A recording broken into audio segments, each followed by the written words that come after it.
ದ್ರಾಕ್ಷಿ ಮಧ್ಯಪ್ರಾಚ್ಯ ಪ್ರದೇಶ ಮೂಲದ್ದು ಎಂದು ತಿಳಿಯಲಾಗಿದೆ. 8,000 ವರ್ಷಗಳಿಗೂ ಹಿಂದಿನಿಂದ ಮಾನವರು ದ್ರಾಕ್ಷಿಯನ್ನು ಬೆಳೆಯುತ್ತಿದ್ದಾರೆ. ಹಸಿರು, ನೀಲಿ, ಕಪ್ಪು, ಬಿಳಿ, ಕಿತ್ತಳೆ, ನೇರಳೆ ಎಂದು 16 ಬಣ್ಣಗಳ ದ್ರಾಕ್ಷಿಯನ್ನು ಹಸಿ ಇಲ್ಲವೇ ಒಣಗಿಸಿಟ್ಟು ತಿನ್ನುತ್ತಾರೆ. ತಾಜಾ ಹಣ್ಣನ್ನು ಜಾಮ್, ರಸ, ವಿನೆಗರ್, ಎಣ್ಣೆ ಮತ್ತು ವೈನ್ ತಯಾರಿಸಲು ಬಳಸುತ್ತಾರೆ. 8,000 ವರ್ಷಗಳ ಹಿಂದೆ ಜಾರ್ಜಿಯಾದವರು ಇದನ್ನು ಬಳಸಿದ್ದಾರೆ.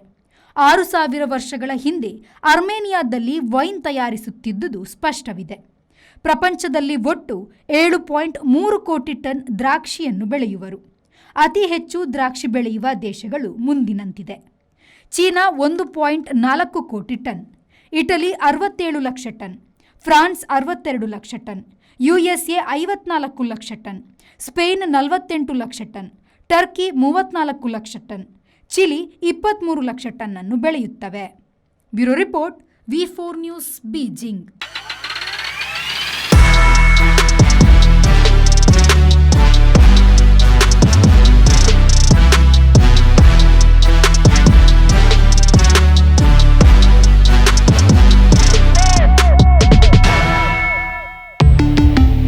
Volkswagen. Volkswagen Mangalore, Airport Road, Yeyadi, Mangalore. Volkswagen.